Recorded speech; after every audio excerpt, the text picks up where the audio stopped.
Okay, and we can go on.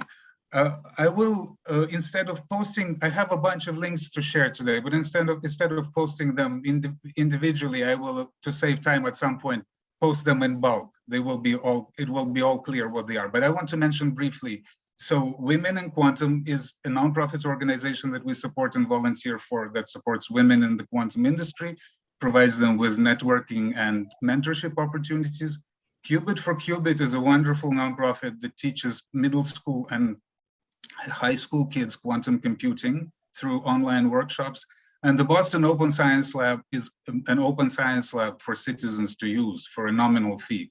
For $50 a month, you can have the benefit of a real science lab at your disposal in Boston, and it's a part of a network of similar labs. And now I will proceed to tell you a couple of things about myself before I start talking about marketing. So I am an ethnic Russian, and I come from Moldova, which you can see, I highlighted it on this little map because it's hard to see, it's so tiny, between Ukraine and Romania. And it's in a region that's currently being threatened by Russia, by Putin. I think it's terrible, I oppose that. And I support Ukraine and other countries that are currently being threatened by Russia.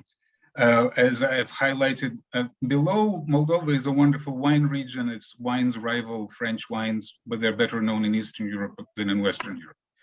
And this is the school number 37 of Chisinau, Moldova, where I studied. It's a math school. I went to a specialized math high school. And this is me in one of the early classes, in one of the classes at that school. And this is my math teacher, Boris Reznik. And fast forwarding much later, this is me and Christopher Savoy of Zapata Computing, CEO of Zapata Computing, most recently at Boston Tech, where many of us met, some of the people who are present here met me there. So, quantum computing and marketing. How do they relate? So I've deliberately put in a kind of a provocative Venn diagram here that says that quantum computing consists of these things: physics and engineering, computer science, industrial applications, how we're going to use quantum computing, and marketing. How can marketing possibly be a part of quantum computing? It certainly doesn't run in any electronic circuits. It's not built into algorithms, or is it? Actually, if you take any significant machine apart and look at what composes it, all the components that are made up of it, who made them, what companies made them, how did those people come in touch, what scientists developed those components, how did those scientists get in touch, and so on, you will realize that marketing penetrates everything very deeply, down to the tiniest detail of the biggest machine.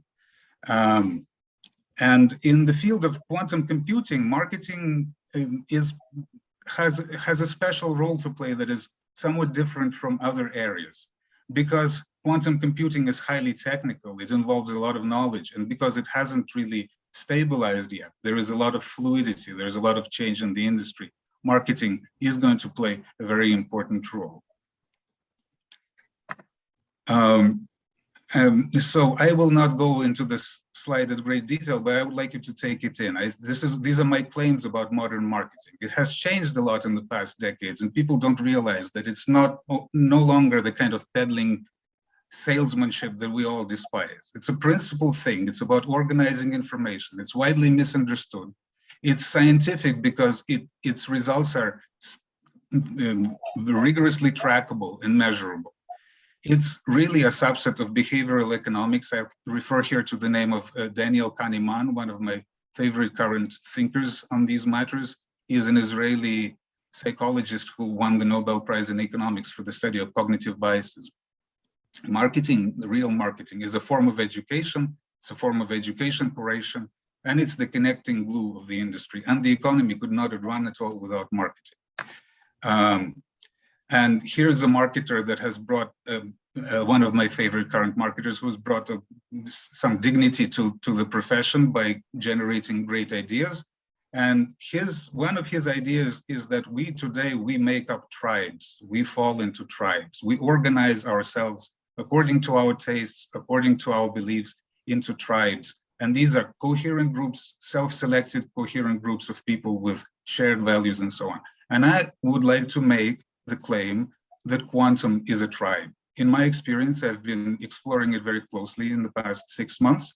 I've really met the quantum industry. It's not so big. You can still meet pretty much everyone face to face. Well, I'm exaggerating, but you can meet a lot of important people.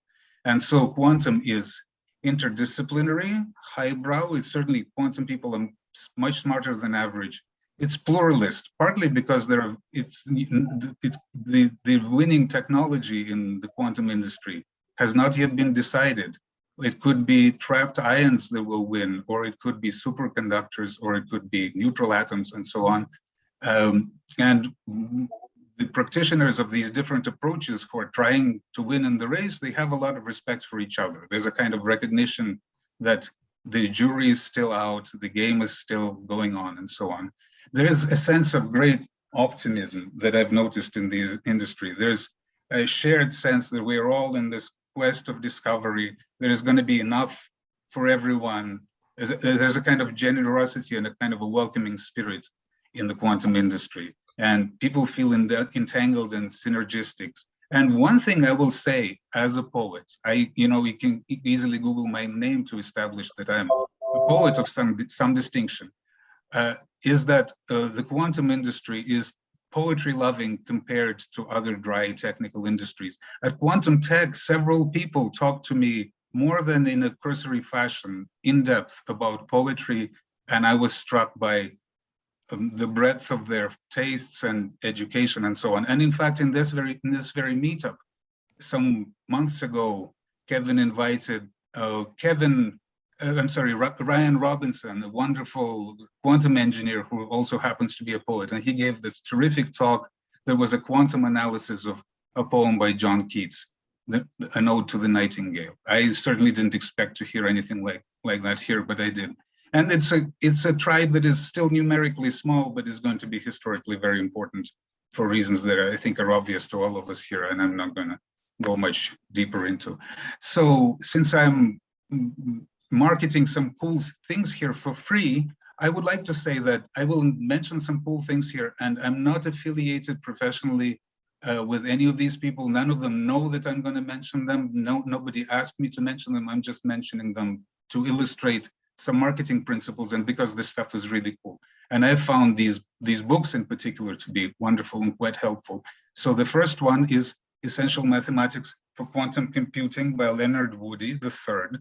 He is a Microsoft quantum guy, and it explains the mathematics you need for quantum computing in an easy, intuitive, and particularly gap-free fashion that I appreciate. Me and my team are reading it, and some of my team members are already quite a bit ahead of me in it because I've been too busy with other things. The second one is a book that I discovered at Quantum Tech Boston, and it's by Keeper Sharkey and Alain Chancet, and it's about quantum chemistry and how quantum computing can be used for quantum simulation and quantum process optimization. Again, it's written in a very user-friendly fashion for people who are new to the field. And I know that some of the people who are here today met me in the Qiskit Summer School. So this book is especially relevant to the quantum simulations that are being currently discussed in Qiskit this summer.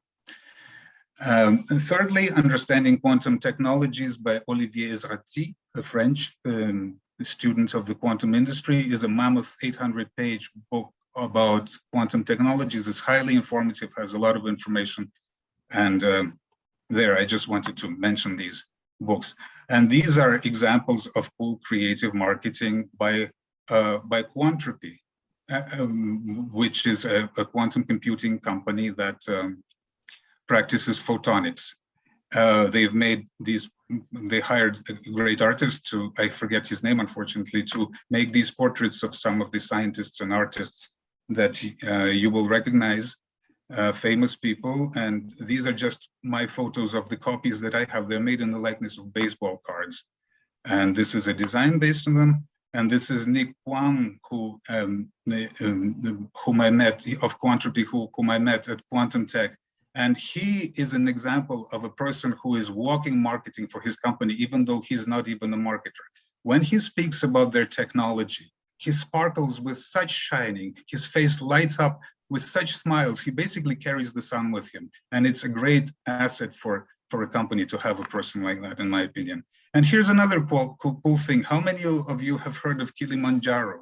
Everybody knows D-Wave. D-Wave has a quantum annealing computer that other annealing companies use, but Qilimanjaro has made its own annealing computer, and I find it intriguing. I've read that Abu Dhabi has bought it, and here's a copy of it. Kilimanjaro is located in Barcelona, Spain. Here I give some examples of very interesting marketing questions that I have seen from prospects. Without naming any names, I think these questions are revealing of the kind of concerns that arise in the quantum industry. We do not think quantum is ready, but what do you think? And a more elaborate variation on the same question, an institute in Europe, major research institute, is not participating in quantum because the boss does not believe in quantum. He thinks quantum is not ready. How do we persuade our boss? The implication being that if we persuade our boss and we start doing quantum, we cash in on all the government subsidies and so on, and then maybe we'll have need for marketing. Maybe they'll have need for me. An inventor asks, my device is based on solid science and engineering, but my colleagues do not take me seriously. Can you help me tell my story? A group of academic researchers is ready to leave academia and start a startup. Can you help us get started? A leading academic quantum physicist asks, my startup offers reality-based consulting. How do you market something like this without hype? It's not as easy as you think. And here are some of the frequently asked questions I get that you don't normally expect to hear in other industries. How do you see quantum as a historian? Because people naturally, I'm a historian by education, one of my educations. And how do you see quantum as a poet? These are wonderful questions and atypical, I think highly representative of the quantum industry in particular. This is a blog that we started in my company to explain quantum computing to beginners. As you can see, the logo says, the subtitle says Quantum Computing for Beginners. This is an in-depth article we wrote on the subject of hype and quantum computing, which is important and much discussed. I will not go into the details, but I will post the link and you can read the article. These are some of the recommendations. I think these are the constraints that marketing has to follow for the quantum industry today. I'm certainly not saying that marketers should promise not to engage in hype. Hype has its tactical place in marketing, but to be taken seriously in a climate where the public is increasingly aware of the problem of hype, you need to avoid excessive hype. And here are the things that you should do as a company to be able to successfully gain clients and operate in the quantum space, in my opinion. You have to show incremental progress, show incremental advantage, improve use cases, basically perform persuasive, fine reductions, algorithmic reductions of various business cases, and publish patents and breakthroughs. These are also some of the things that investors look at, publications and so on. We will get back to that later. About Science Marketer, my company. This is briefly the selling proposition. At Science Marketer, we take hard science, understand it, and turn it into compelling marketing. This is not a normal description of what marketers do. And so in addition, I add, we do everything that a normal digital marketing does, which means creating content and promoting it through the various digital channels and so on. And we also do a great amount of business networking in the quantum industry. These are some of our services.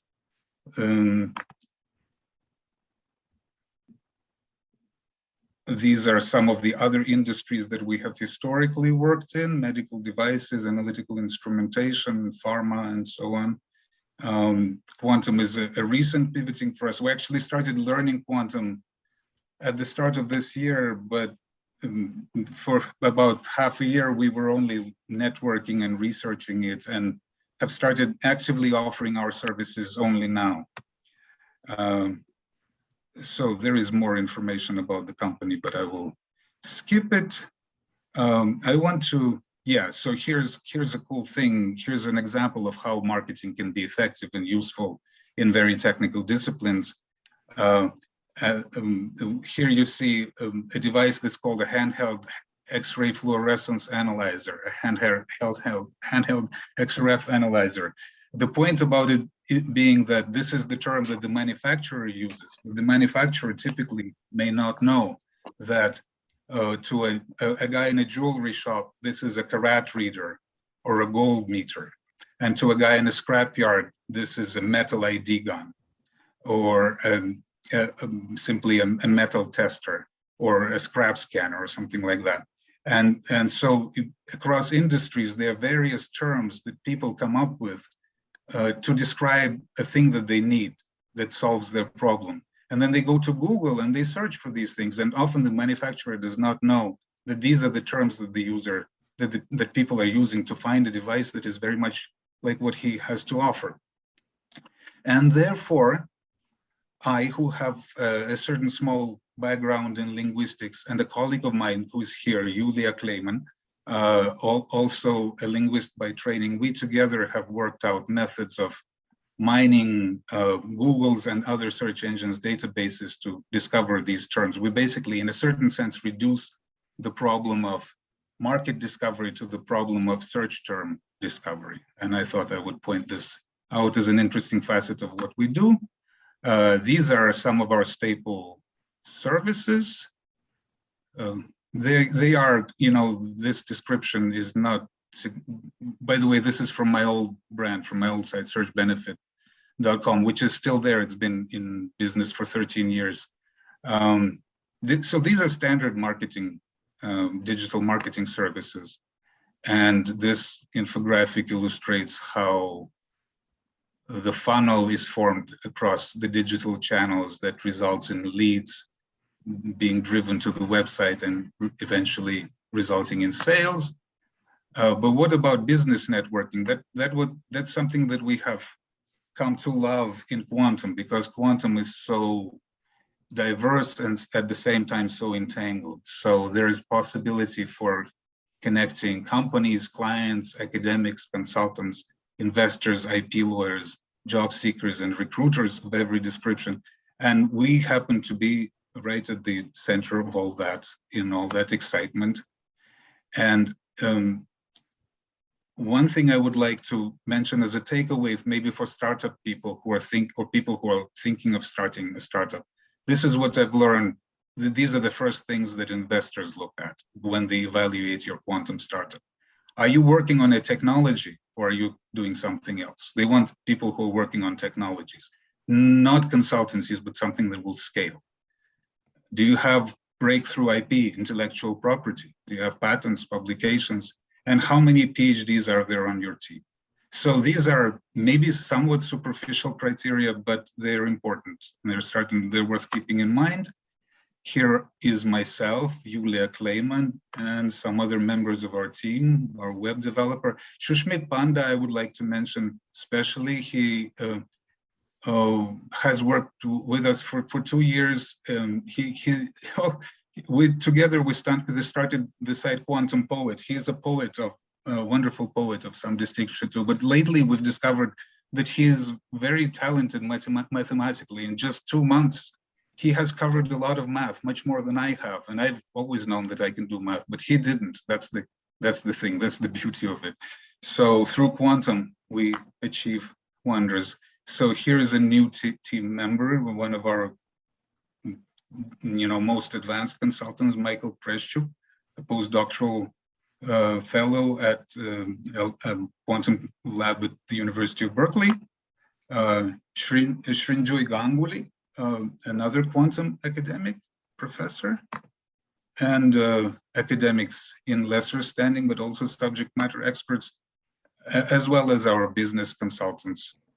Um, and this represents our clients, the clients that we've had as consultants as a team, the clients of our individual team members, as well as some of our clients as a company.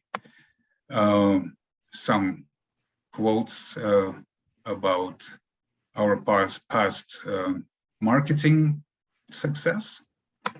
And this is the new design of the website Science Marketer that is not rolled out yet, but is coming forth soon. And here I am right on it. And the last thing I do before I open this up for any kind of commentary is I'll copy my links and I'll post them in the chat. Awesome. So a number of these slides kind of caught my attention. Slide 11 of this whole kind of like the synergistic of quantum community. And it came out in many of the other slides that you talked to a number of people in quantum, maybe a little bit more than average people, which is awesome. You kind of like the clients that you've had a significant number of clients, which is awesome. And I can just see that, like, you know, you're looking forward to carrying that into quantum involvement. Now, there's a number of people that have joined ever since this started, so welcome. So this is Dr. Philip Nikolayev, and wanted to give a chance. So we have one person, so we have Tim. You can go ahead if you have a question. Go ahead, Tim. Okay, yeah, it was around slide 18. You had this quote that said something about this one European computer scientist talking about like his government's emphasis on quantum. Yeah, maybe not exactly 18, but around 18. If we can get back to that, please.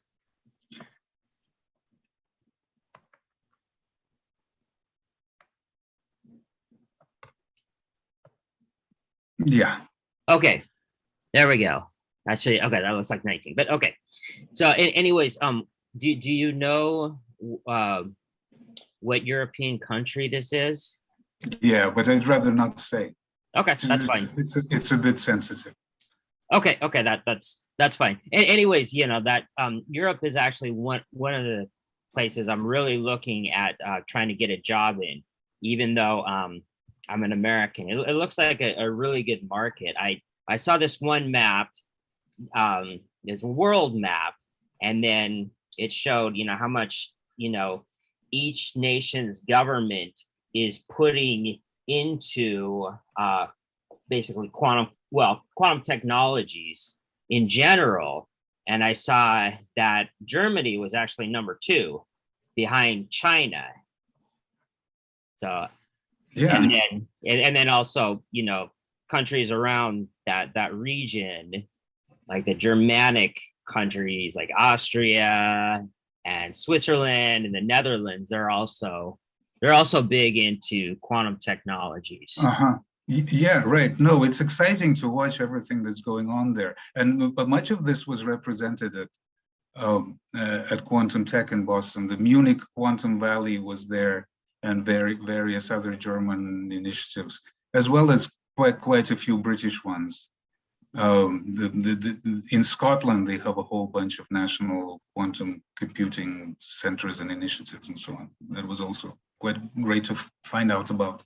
But I hear you, yeah, Europe is very exciting. And Ezrati's book, Olivier Ezrati, he covers Europe in some detail. It's quite interesting that way too. Okay. Awesome. So there's a number of people. So Julia, if you have any questions, I see you get video. Anybody else, feel free to unmute your mic, ask any questions for Philip. He covered a lot. So go ahead. Then I'll do the unmute this. I'm sorry, I blew up a little bit in the middle of technical fumbling. I overreacted to being described as a quantum enthusiast. It's just a pet peeve. Please forgive me. I mean, I don't really have a deep objection to it. Yeah, and some people came on. So Dave, go ahead. Or Julia. Thank you. Go ahead, Dave. Julia. Julia, ladies first. I don't have a specific question at this time. You can go ahead. Yeah. Oh, that's kind of you. So to your point, Philip, I enjoyed the humor as well as the humbleness.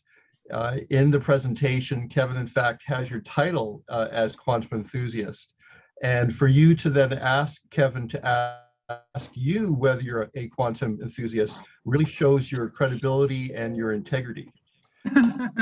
Okay, thank you. Well, I appreciate that. And thank you so much, everyone, for coming. You know, I'm impressed by how many people there are. I feel very humbled and honored at the same time. And looking through the list now, I do recognize many of the names, or a good number of the names, and some of them are new. So it's great to see everyone. Thank you so much. Yeah, and feel free, Phil, at any time, whenever you want to stop sharing.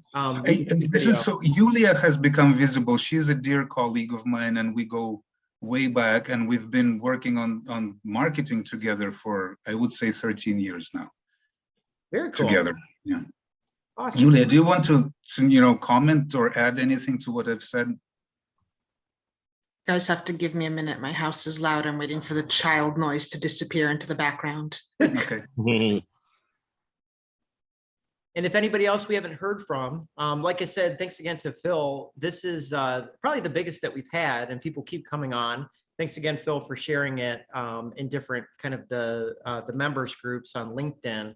So there's been, I want to comment a little bit about the hype stuff. I was able to research the last 2 years in science, kind of like the medical stuff. And there's a number of articles that have good methods and have good analyses. It's just the hardware's not there yet. So that's a big part of the hype, is that people want the hardware to be there. Now, the results aren't awesome to this point in most fields. There's a little bit with annealing, we have quantum security, those types of things. But as a whole, the progress that we've made these past couple of years, especially this exponential growth that we've had since 2020, can be used in the future, especially when the awesome hardware hits.